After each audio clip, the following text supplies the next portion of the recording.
All right, welcome back to Dead Headspace. This is episode 208 with Daniel Kraus. We're excited to have him back. Last year was the first time we had him on, episode 156. That was August of last year, so a little over a year. It was me and Brennan last time, but this time it is me, Brennan, and Candace. Brennan, say hello, sir. Hello, everybody. Candace, say hello. Hello. And I am Patrick R. McDonough. Hello. And we are joined by Daniel Kraus. Say hello, Daniel. Hello. So this is a loaded question. What have you been up to? What have you been up to since last time?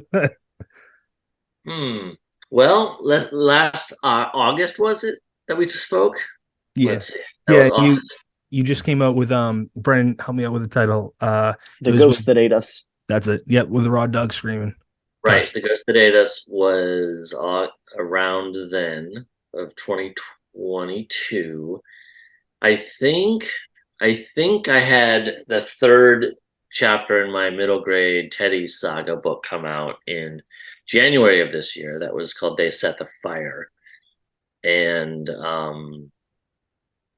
I think that's it until I've had some comic books stuff come out between now and then. Then I think Whalefall was the only other adult novel in the interim. So that came out that came out a month ago. Yep, sorry. I muted myself. Yeah, so your tour is just like incredible. This is I said it on Twitter earlier, but it wasn't just like blowing smoke. This is the most hyped up book. I'm talking about through trade all the way down, through indie, self-publishing. It's really the most hyped up book this year, and it goes beyond living up to it. But I'm gonna steal Candace's question because I don't know where else to go with this. That's okay. Your tour. Um, I don't know where you want to focus on, but like you've talked to a lot of really awesome people in both the movie and writing world, book world. I'm wondering not the most enjoyable, but really what sticks out from the tour so far, and has it blown away your expectations? I'm also stealing that from Brennan, just stealing from my co-host today. Um, the tour is the sort of the tough part of the tour, which is kind of going to city to city. That part's basically over. There's a number of events left with a kind of one-off where I go away for a day or two or three and come back. So the strenuous part is over. It was the best of times and the worst of times. Really, it was um, strenuous. Certainly, I think some people are more cut out for such things. That they they never got really past that phase in a good way of like being in college and sleeping on people's sofa, like that kind of rock and roll lifestyle sort of agrees with them. I'm more of a sit here in this desk at this desk day after day, hour after hour kind of person. Like I really like to just be working constantly. So touring was difficult for me. I knew it was going to be. So it's just a matter of kind of getting in the headspace that I had to do it and deal with the, not getting much sleep and all that.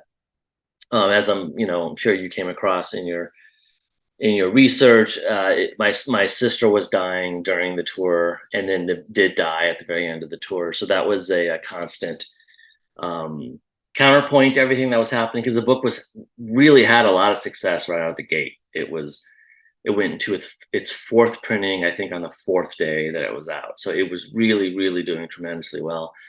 So I was having these high highs, but then these low lows too, where I was constantly getting updates that, she had only a month to live. And then a few days later, it was no, she only has a couple weeks to live. And then, went down to days. And so it was this, it was, it was tiring, it was tiring on a lot of fronts in a lot of different ways. And a lot of the events were really good. And I think it's because of everything that was going on, it was kind of a blur. But at some point here, and maybe that point is now, I can kind of begin to look back on it just for kind of what it was. And it was pretty remarkable. Book tours are a tough thing these days. It's tough to get people to come out, and people came out. Um, and it was, it was really motivating and touching. I think the number of people that would say, not just I've already read the book and I liked it, but that would say this is my favorite book of all time, or this is one of my favorite books of all time. To get that in like the first week or two was, certainly beyond any kind of perception I've ever had before. And I think I have not had the time or wherewithal to really thank everyone coming out like they did and saying such nice things. And, they didn't know what was going on with me in my private life, but they were, which is all the better, which makes it all the more genuine that they were coming out and just being so enthusiastic about the book. So to sum up, it was a really good tour. I think it was hard in a lot of ways, but I'm glad to have done it, which is a little what you say about a lot of things that are difficult in life. I wasn't always enjoying it while I was doing it, but I'm glad to have done it, certainly. I just want to say, and then Candace jump in. I just want to say, I'm for all three of us are just terribly sorry about what happened to your sister. I wasn't gonna bring it up unless you talked about it, but No, it's totally fine. I mean, it's I get that, but I think it's healthy to talk about it. So it's just a fact of life. So it's fine. yeah, And thank you. and yeah, absolutely. And then just the talking point, a few people that were on your tour, a few stops. Dan Sean, love that guy. He's a great Mhm. writer, super interesting to talk about. Um, Gillian Flynn, and then who else? You got Stephen Graham Jones, C. Robert Cargill, a whole lot of other awesome people that you talked with. That's so cool, man. It kind of seems like you're the rock star of an author. Like what you would want to do would be talking to a bunch of fun people, and you're watching The Shape of Water at Alamo Draft House, and I mean it's all you got this backlog where you can just promote this one newer book, but you can also promote your older ones in a lot of different formats. That's really neat. There's no Yeah, question there. Candace, yeah, jump in and save me. Save you from I agree. yourself. So the tour was absolutely amazing. So to kind of bridge off of that and get into the novel itself, expectations. When you were writing it and the whole process of it's written, it's edited, it's being published, and it's out, like there's always that little, okay, now we hurry up and wait, like how is the world going to like it or is it going to be received? What were your expectations compared to the reality of it? I think is what I want to start with. Well, typically my expectations are really low. Um, uh, and generally that's why historically, before 2020 anyway, I did almost no press for any of my books. So for my first 10 books, I did virtually nothing. Yeah. And that was a decision. Back in most of those days I was working full time, so I decided just to focus all my free time on writing and none of it on promoting. So my expectations are always low, and generally releases don't really inspire any excitement in me. Okay. I really, really am focused on just the writing part. Yeah. I would happily become a JD Salinger and just write books and put them in my drawer. That's what I did when I was a kid, and I'd be kind of happy with that. Except I need Yeah. to make money to live. So some books, it really is almost a speed bump when I have to pause for a book to come out. It's not something I relish. It's just Mhm. something I sort of have to do. I've moved on to 2 or 3 other projects by then. Yeah. So, but this is a great question because this one was a little different from the beginning. I mean, as is clear from the fact that I was fully engaged with it Yeah. throughout throughout the rollout of it and the big tour and all that stuff. And that goes back to really the moment of coming up with the book and the premise of it, and knowing just sort of right away that this was a special premise, that I thought, this is something that has that rare thing that rarely happens in life, where it's like, this is something that I'm really into the idea and might actually appeal to a large number of people. And that's pretty rare. My tastes run pretty weird. So this was a way to do something that was extremely interior in the most like physical of senses, like sort of in its own way kind of gross and absurd in a sense, like it's all realistic and scientifically accurate, but absurd in their very idea of it. And yet there's something there's something about the idea of being swallowed by something giant that hits our primordial brain in such a way that I just felt that everyone would instantly understand the stakes from the word go, and we're so programmed with this idea of being swallowed by a whale and sort of throughout time, that there would be it had an innate power, and I sensed that right away. So my thought was, if I can pull this off, this may be, if I'm ever going to put all my eggs in a basket and really pause and promote a book and stick with it and experience that whole process of putting a book out like I don't normally do, this would be the book to do it. So I was sort of aware of that right away. So my expectations were, I guess they were kind of high, like I thought I had something here. Yeah, and right. Yeah, I mean, I think generally, yeah. I think Yeah. it has, it has hit people in a way that more than I could have hoped, really. It's exceeded my expectations, I guess, to answer your question. It has 3,315 ratings right now, and 899 reviews on Goodreads, which is amazing. That's a lot. I have no sense. I'm going to trust you. I have no idea. Yeah, I'm looking at it right now just because I was kind of curious. That's a huge amount. So yeah, I would say you nailed it. Brennan, do you want to jump in, or do you want me to ask my next one? No, I've got a follow-up for that. When you came on last year, Daniel, and you kind of gave us the heads up this book was coming, you talked a little bit about the YouTube video that almost kind of inspired the germ of the idea. You talked about working with or communicating with scientists to just make sure that everything was right.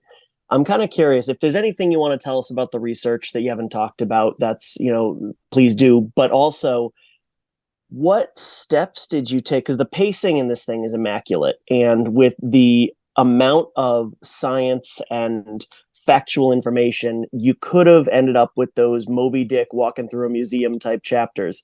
Right. So what steps did you take to make sure that the pacing, really made it work? Well, that's a great question too, because the pacing really was the most difficult part of the book. Like, you would think it would be the research, and the research was difficult, but it was like taking a college class. Like, it's just like you work through it, you have teachers, and you kind of figure it out. The biggest puzzle was the pacing. When you do those short chapters and you're flipping back and forth so much in time, in some ways it seems like it might be really freeing. Sort of like would allow you to do kind of whatever you want. But the problem is that, as opposed to more standard sized chapters, when you're going back and forth like that, you're sort of putting beads on an abacus or a series of weights out, and every chapter is its own weight. And so once you get rid of a chapter or move a chapter, it throws everything off. And then you have to kind of reweight the whole book. So there's a lot of, when it works, it feels kind of effortless, but it's a pain really to work in that kind of format. But the format was driven by the desire to have a certain effect. Like the idea was I wanted to keep showing the air going down. So that meant, well, that led me to think, well, maybe I should have short chapters. And then once I started experimenting with that, I thought to myself, this kind of feels like every time we have a flashback, it feels like you're gasping for air. So it's like, well, that's kind of working too. So everything sort of fed into form and function were all sort of threaded together throughout the whole thing. But you're right, it could have, had I not stumbled upon that, it would have definitely run the risk of the Moby Dick effect, which and I love Moby Dick, but yeah, there's definitely like giant chunks where you're just like, here's the part where we're going to spend 40 pages learning about this.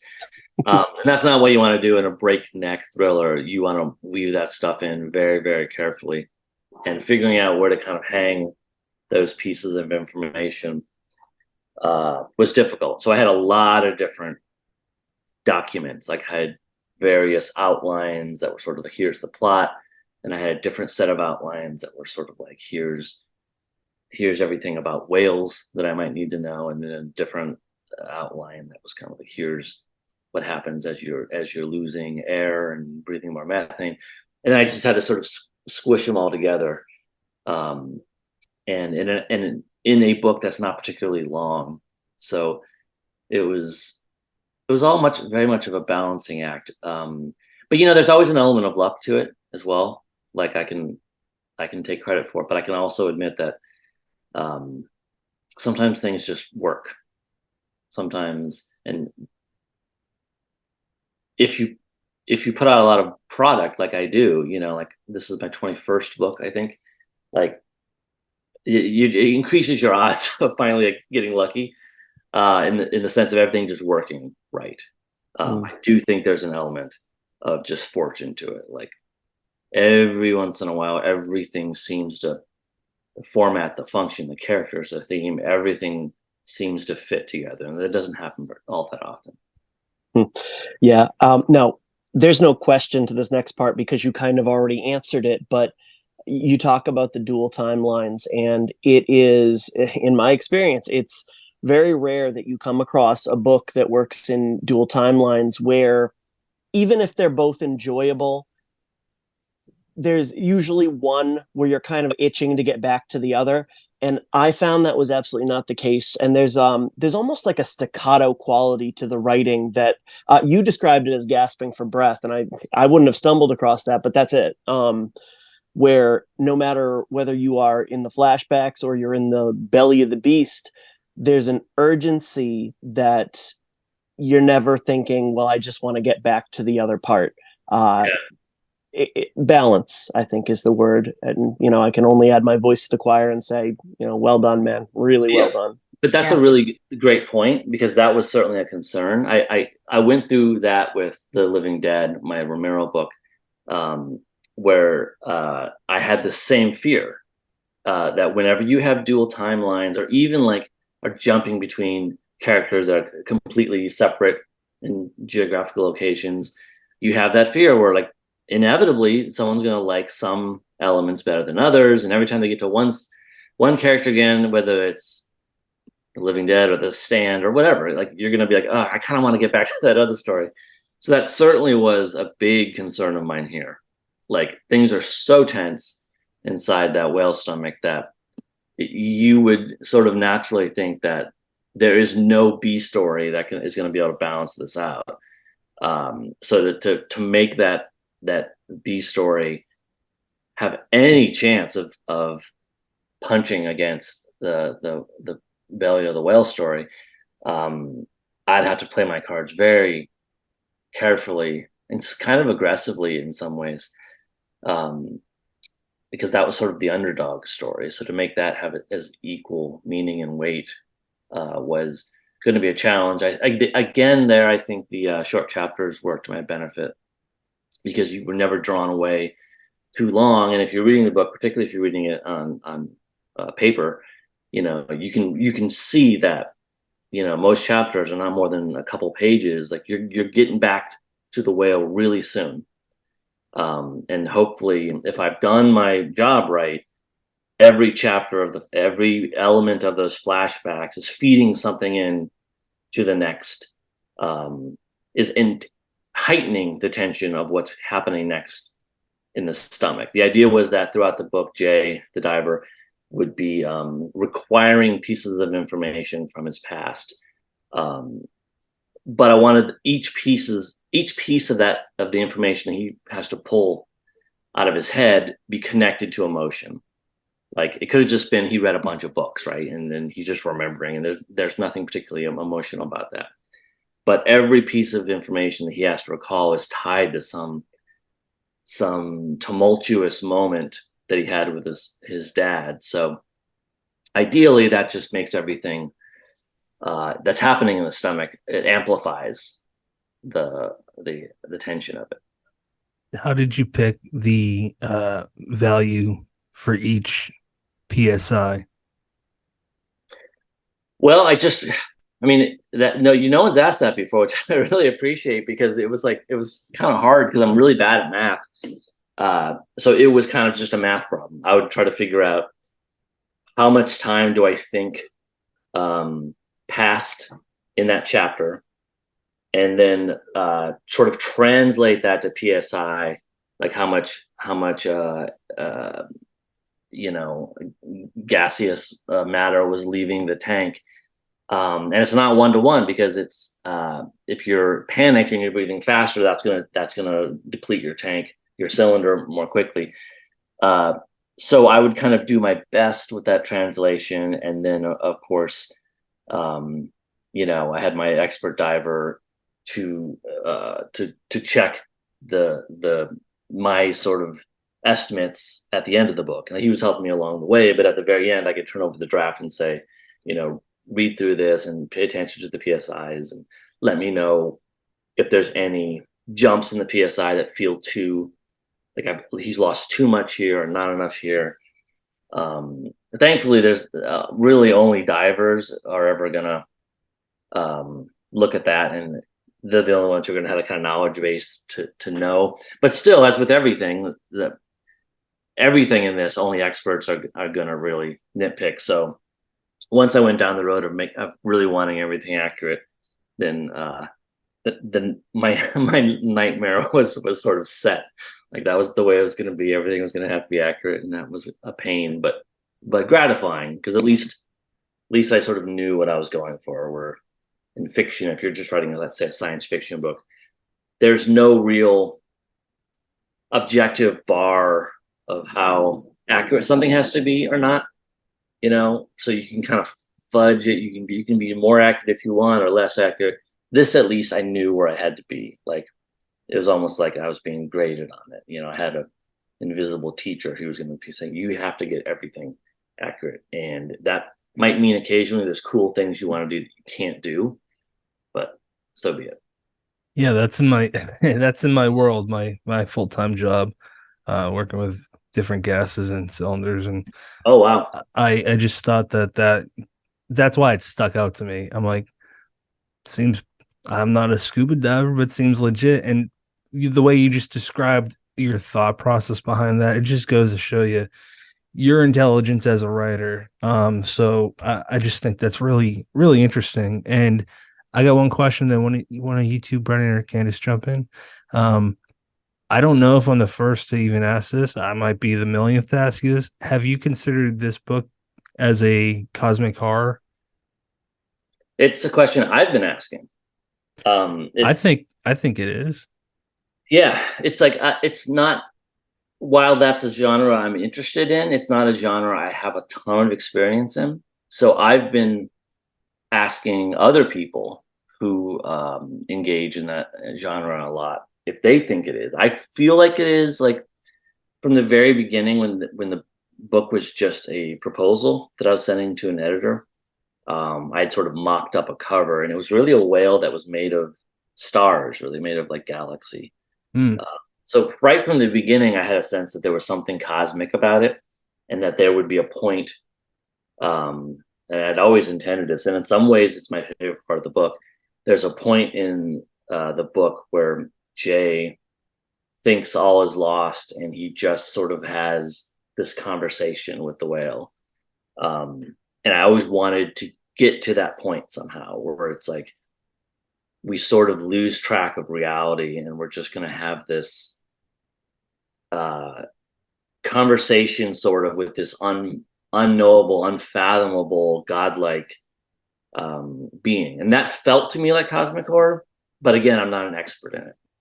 Cosmic horror, from my understanding, is just that it makes us feel it's like getting to know the universe. I read this book, and I promise this will be short, but I read this book by Neil deGrasse Tyson, my favorite astrophysicist, and I understood it, but goddamn, I felt like I am not smart enough to fully grasp all this. It just makes humans realize how unimportant we are in the whole grand scheme of things, because I'm not saying you or me or whoever, but as a species, we act like we're just like the center of the universe, and that's not true. And I Yeah, think I mean, that the seas, just like the ocean. I mean, just like space, and the way you described like starfish turned into stars, and the way you use certain words, I can't think of them on the top of my head, but details with jellyfish, or you said at one point, Jay's dad said that the lords are underwater. All those things, like they are sprinkled throughout the book, man. That, to me, that's why it's cosmic horror. yeah, and there's a section of the book, a chapter, where Jay's dad is explicitly making that connection, where he's like saying, you know, this is sort of the real church. This is where people go to feel small again, the same way they would in a church. Where really, if you think about it, the whole idea is if you go to a church, whether it's a cathedral or the ocean, by feeling small, like physically small, you recognize the possibility of bigness, of something bigger than you. And that's the ocean, that's whales. So it's all very spiritual in that sense, and cosmic. Yeah.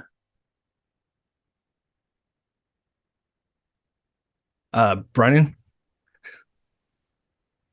I'm gonna throw it back to Candace. She hasn't gone in a while. Okay.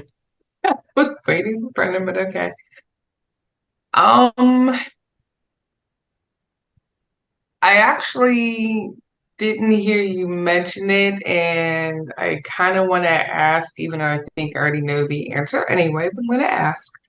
With all of the research that you had to do, did you at any point do any hands-on research, or was it all just questions and emailing back and forth, or did you actually get in the water or put on the mask, and what was that like if you did?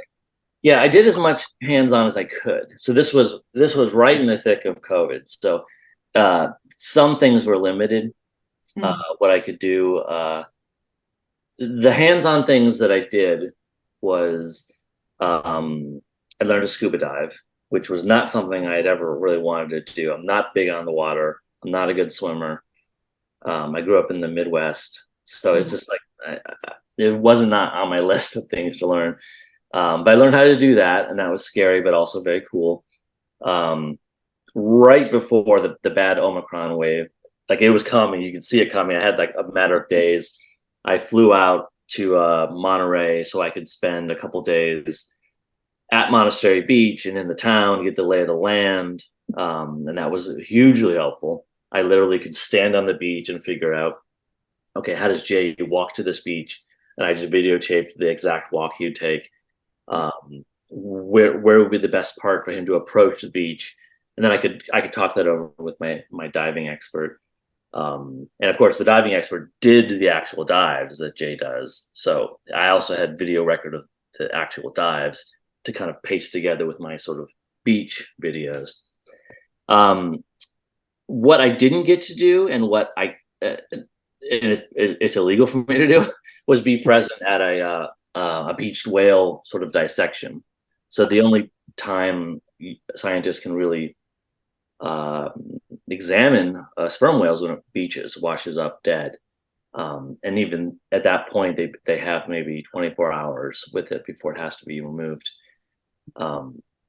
and a sort of when that happens, a kind of bat signal goes out, and all the scientists in the region anyway can try to get there as quickly as they can, and do what they can in that limited time. And I would have loved to have done that. As much as that sounds scary to me, like I'm not big on bloodshed, but you have to have certain clearances to do it. So that was never going to happen.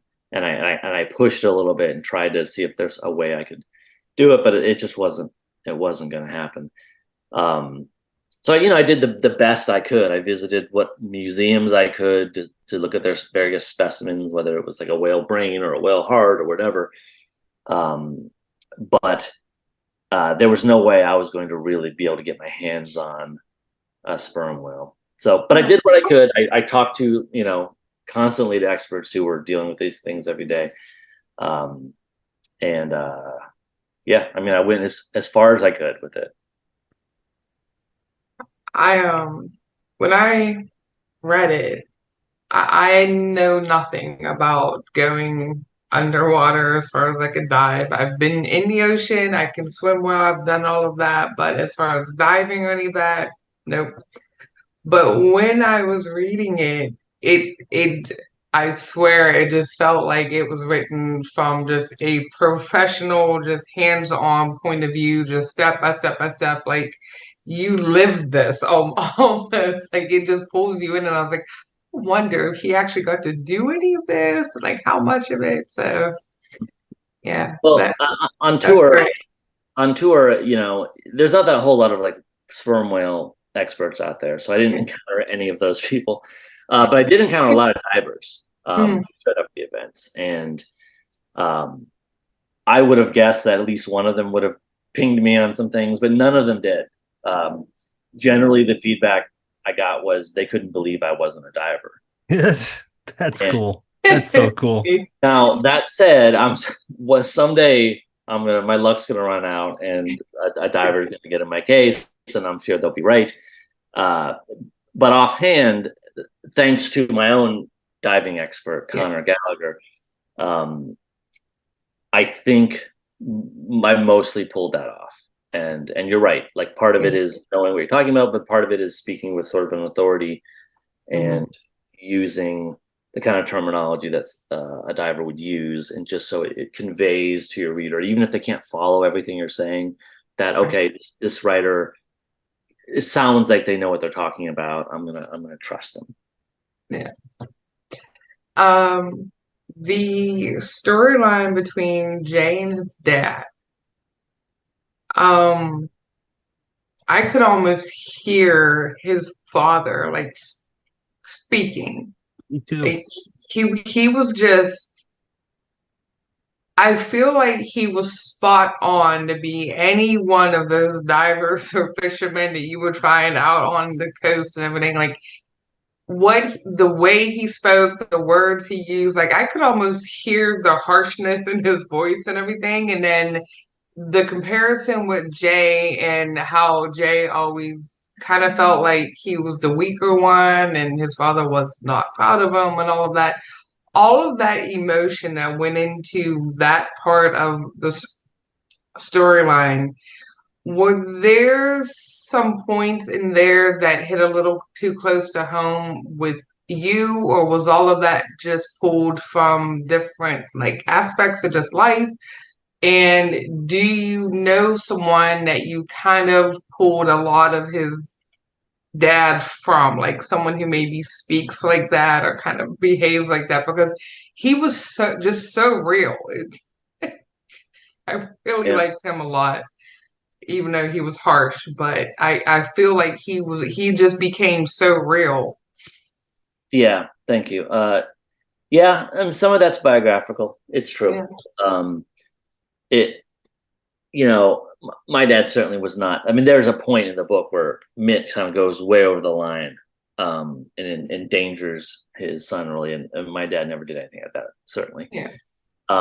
But yeah, there are scenes. There are scenes in the book that are entirely biographical, that are just exactly things that have happened to me.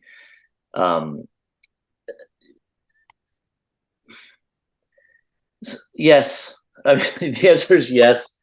Um, it's it's tough to figure out like how to talk about it or what to say or what not to say. Um,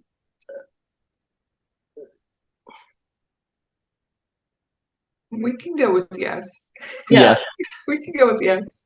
yeah, but you know, I do think what has been surprising though is how much it has connected with people. Like you never really know, Exactly. like, was this just me?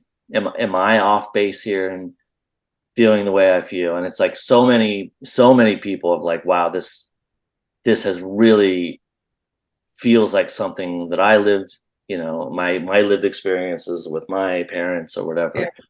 Yeah. So that has been really interesting to hear.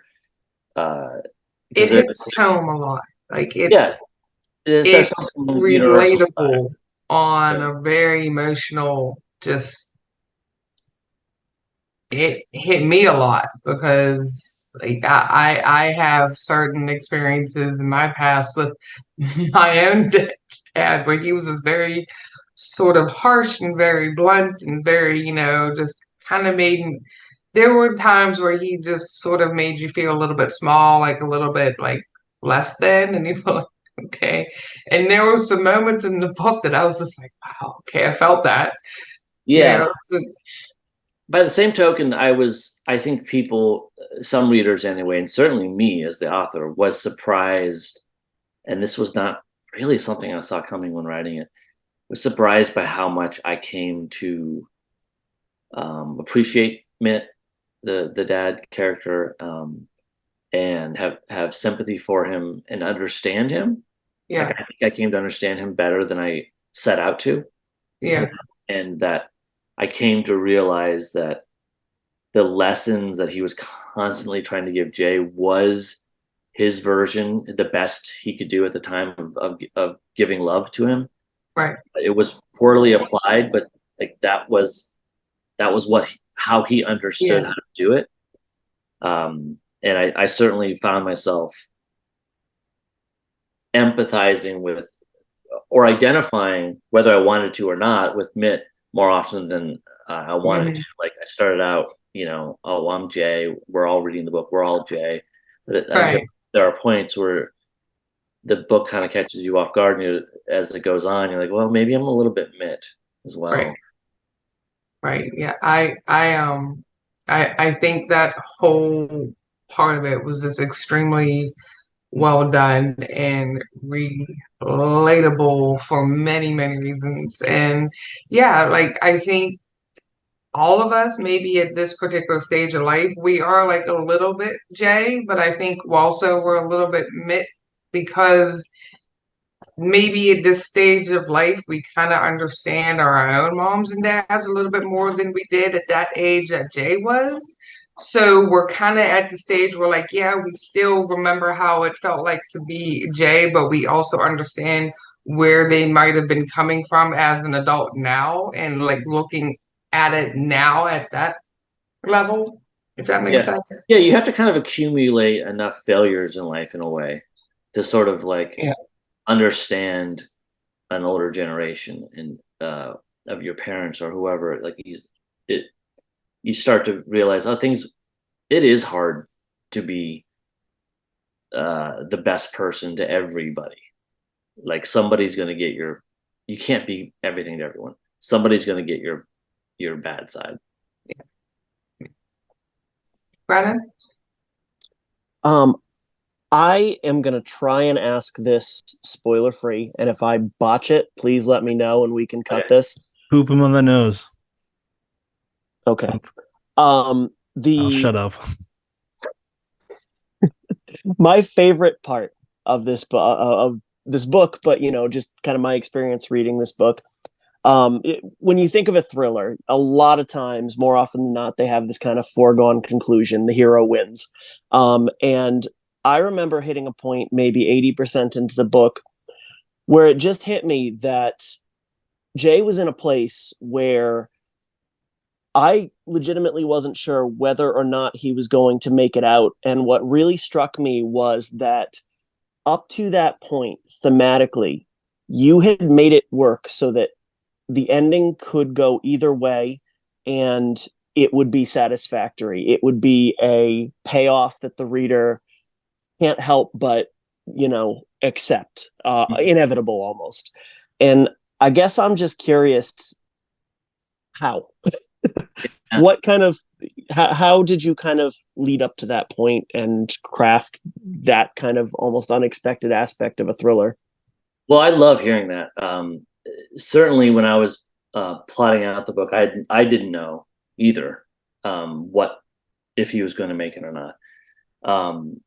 And I think that because I was sort of more or less plotting the book out sequentially, when I was 80% of the way figuring out, and this was a book that had to be plotted out beforehand because I needed to have every minute accounted for. So I had to extensively outline.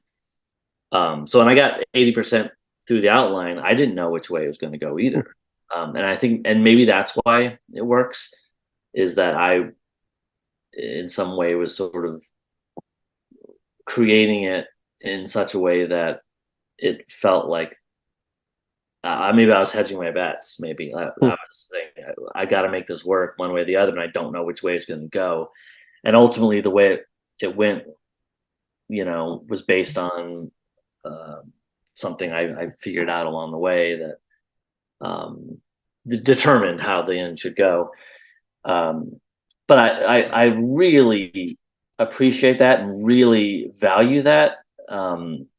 That I don't think there's a lot of, I don't know, maybe I'm wrong, but there's a lot of entertainment out there where you could be happy with the hero dying or living. Like, it feels like either way he has done something notable. He has done something valiant. Like, he has been through something, and even if he doesn't make it, he has achieved something. And it's not just the achievement of, a physical achievement of staying alive for as long as he did, but he has come to this like greater understanding of his relationship with his dad. But even bigger than that, this is sort of his relationship within the wider world. And I think we can see what he goes through and where he is mentally near the end, and almost kind of envy it in a way, and be like, he has reached a point where it's okay if he doesn't make it too, because he has tried so hard and he's done so many things right.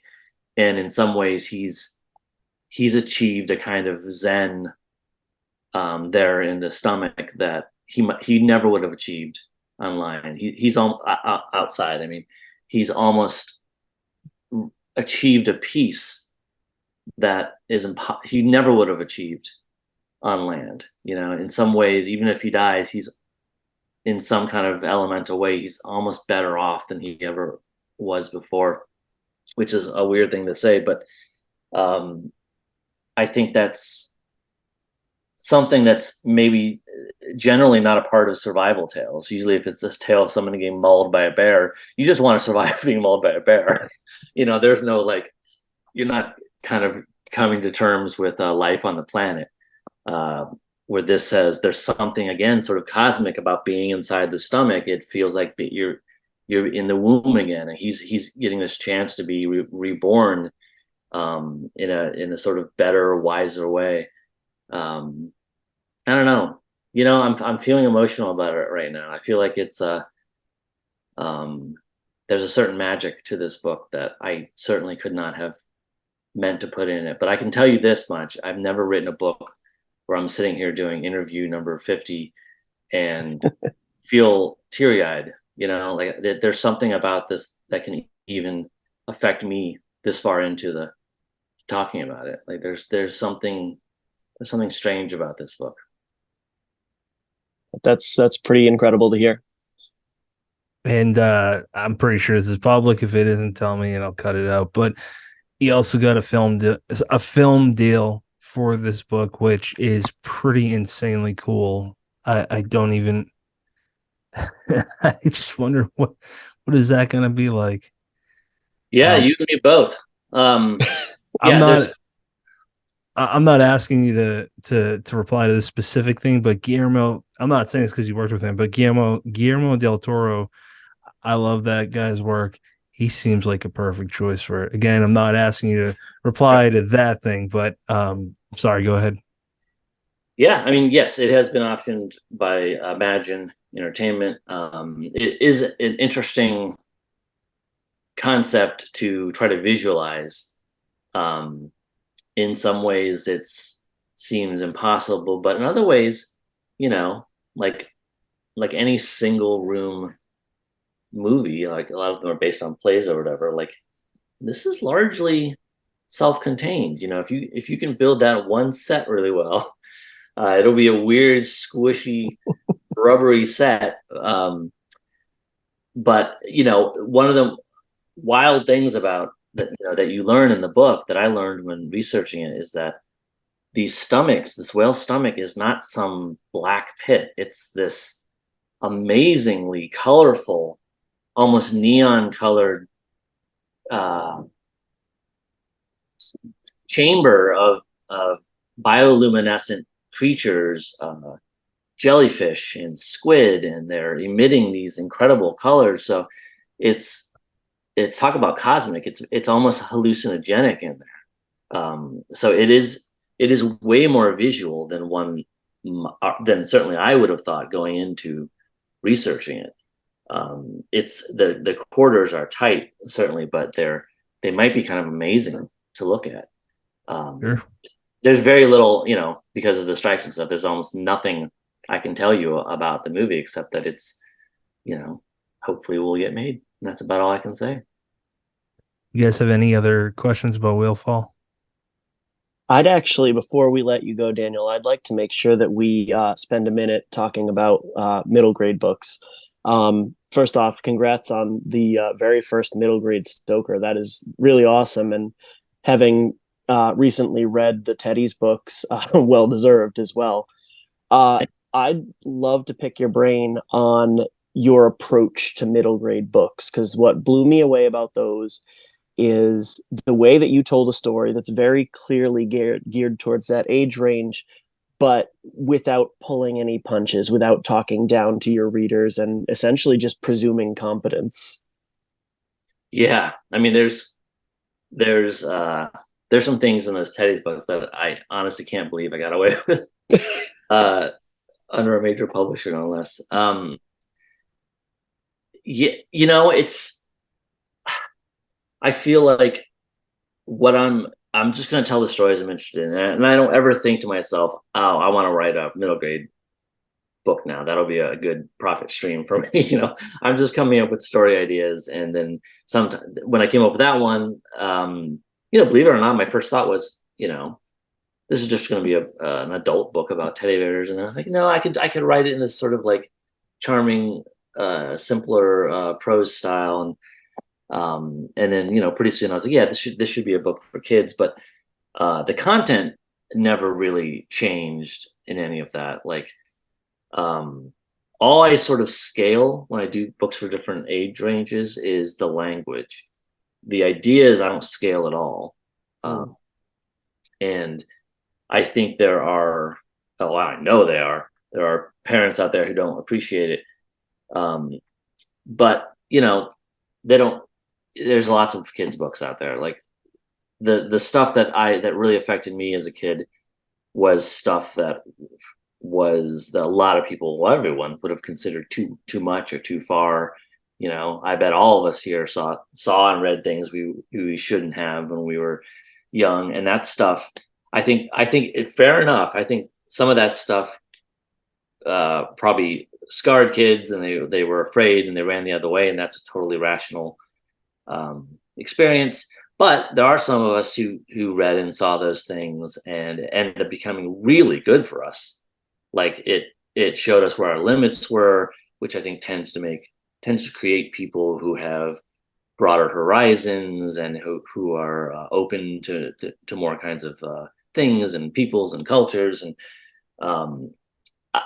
for me, encountering things that were morally complex at a young age was just really, really good for me. And I know there's a few kids out there like that. There's just enough of them that the Teddy series could get published so that they could find them. I really, out of all the plots that I've written, the entire Teddy saga might be my favorite plot. I really like how it all comes together at the end, but it is a hard book. It's very sad. There are, one thing you do not see a lot of in books for kids is this idea that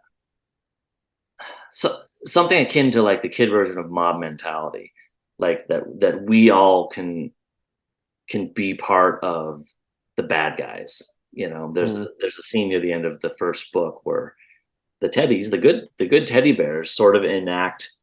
They have to stop this kind of quote unquote monster teddy bear, and they go too far. Like once they start, they get the upper hand on it. They just tear it to pieces, and then they're all just kind of looking at each other like, what have we done here? And that's, I think, typically in a kids entertainment, you would just banish the dragons. You'd all be like, hooray! Instead of thinking, oh my God, do we really need to do that and go so far? And so the books play with a lot of that really darker sort of introspective things that kids are going through all the time. But it's just, I don't know. I have not maybe a good sense of or the best sense of how those books affect people, but I don't find myself losing any sleep over it, though. I think the kids that no one's gonna, these kids, they'll close the book if they need to close the book. It'll be okay. No, I think you're onto something with the idea of, when you were young, you wanted books that forced you to grapple with issues, and there are other kids like that, and these are the books for them. That's the reader you're writing for. Yeah, well put. Much more succinctly put. Thank you. It's a safe way to do it too, and deal with that kind of situation. Yeah, and that's a great comment because I've got a teddy bear in book one that's tearing its own eyeballs out. They're not eyeballs; they're like marbles, right? You can't do that to a kid character. You can have this kid. I found out you could, with teddy bears as characters, you can tear them to pieces. Yeah, and they can sort of, that makes them have to kind of carry their wounds with them as they go. Which was a really interesting thing to play with because they couldn't, their boo-boos couldn't get better. I found not having a human or even animal protagonist, but a protagonist of a felt and cotton really opened up some really interesting ways to think about trauma and pain and growing up. that's so cool. So I know we're winding down now. I have to ask you about Creepshow. I'm wearing my Creepshow shirt. I noticed. For you.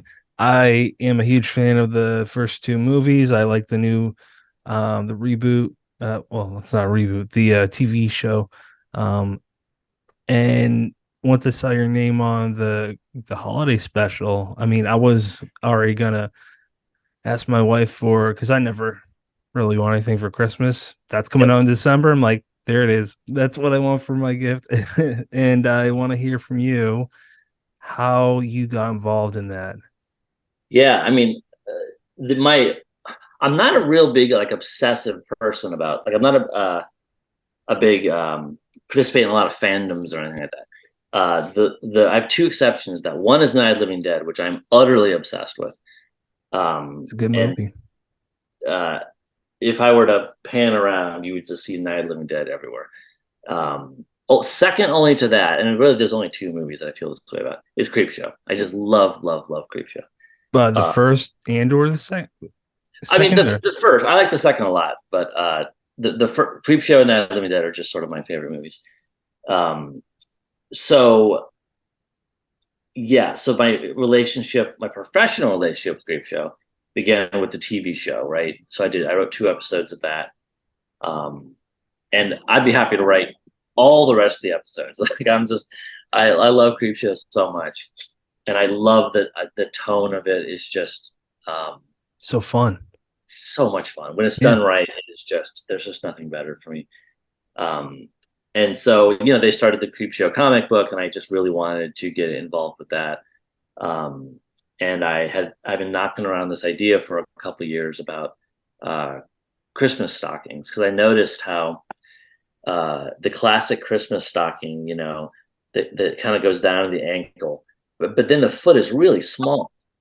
Like the foot doesn't go out like a full foot. It goes out. There's just a tiny little Holy foot. shit. I've never And noticed so, that. so I was thinking, well, why are they shaped like that? So I started imagining there was this other creature out there. There wasn't just Santa Claus, but there was this other being that I creatively titled Christmas Man. I love how uncreative that is. For some reason, it really tickles me. And Christmas Man, you know, is this supposed creature that, you know, is always chasing Santa, and because he's always running after him in the snow, he loses his toes to frostbite. And he's the one who fills your stockings. He comes in to warm up his toes in the stockings, which are built for his stumpy little feet. But if you don't leave the stockings out, then he's gonna do something bad. So that's sort of the premise, the myth behind the comic book, which is just really, yeah, and just really super fun. I could do Creepshow stuff forever. That's seriously clever. Candace, go ahead. With what I I so thought I back on the interrupted you. Christmas Man I idea. have look, I got That one was more great. question that I have to ask Daniel. I just want your thoughts on George Romero's final installment, the seventh installment in his Living Dead film series, Twilight of the Dead. I don't know much about it, but what are your thoughts on it? I'm gonna say very little. It's not my place to talk about it, so I'm not going to. Sure. All I can say is that I have read the story outline that Paolo and George came up with, and I'm just gonna leave it at that. I'm just gonna leave it at that. It's not my place to talk more about that, but I will say that limiting my comments just to that story outline, really, really interesting stuff. It's who knows how it's gonna go. I hope for the best, but you know, everyone should be at the very least cautiously optimistic. I loved Land of the Dead. I loved all of them, man. Honestly, Day of the Dead might be my favorite, but I don't know. Now I'm going back and forth. My sentimental favorite obviously is Night of the Living Dead, but Yeah. that's almost not a movie to me. I always talk about that's almost more like a song. Like it's just this thing that's in the background of my head. That aside, I think Day of the Dead's my favorite. It's fun. We're gonna go to final thoughts and then say goodnight. So, Daniel, final thoughts, sir. On what? On anything. Oh, it could gosh. literally be on pizza. I don't know, man. I just asked a question. Final thoughts is it's been a heck of a year. Yeah. Looking forward to November, I think. So I think a lot more events in September and some in October. Looking forward to I really miss writing. I went a good 4 or 5 or 6 weeks there, basically not writing at all. And I don't recall ever going more than a couple days not writing in my adult life. So I really just want to get back to work. That's where I'm happiest. And it's going to happen soon. Those are my final thoughts. Candace. All right. Final thoughts to me are just a massive congratulations on Whalefall and everything else. Thank you, of course, for your time here. And can't wait to have you back in 6 to 9 months. See what else you have. Perfect. Brennan. Yeah, I wish you happy days locked away in the office coming up. That sounds fabulous. You know, usually at this point I would say, hey, you know, I hope that people will go, you know, based off the conversation, go pick up Whalefall. I think most of the people probably already have it. If they don't, what the hell are you doing? Go get it. And if you haven't cracked it yet, dive in. Absolutely. Ooh. No pun intended. Seriously, I'm so sorry about that. It's such a great book, man. It's my favorite of the year. No smoke. And I do hope that anybody who hasn't picked it up yet will. Yeah. I don't use this with hyperbole, but it's really just an instant classic. It really is. Um, I just want to thank you for coming back, man. It was a great it was an honor the first time we got to talk to you, and now we get to know you a little bit more, and we just want to have you back again whenever we can. So thank you This so much, man, for your time. I appreciate it. this Uh, isn't smoke either. This is one of the ones I really look forward to coming on. This is a really nice conversation. So anytime you want me back, you just let me know. Absolutely. I don't know how to talk now. The next episode is 209 with Stephen Graham Jones. Yeah, seriously, get Whalefall. I'm listening to I had the audiobook, the digital one too, but I just wanted to listen to it. I love your audiobooks. And or buy the hardback, the paperback, whatever's out there, get it because it's a great book. That's all I gotta say. Thank you, everybody. Thank you, Daniel, Candace, Brennan, and listeners or viewers. You have many choices in podcasts. Thank you for picking us.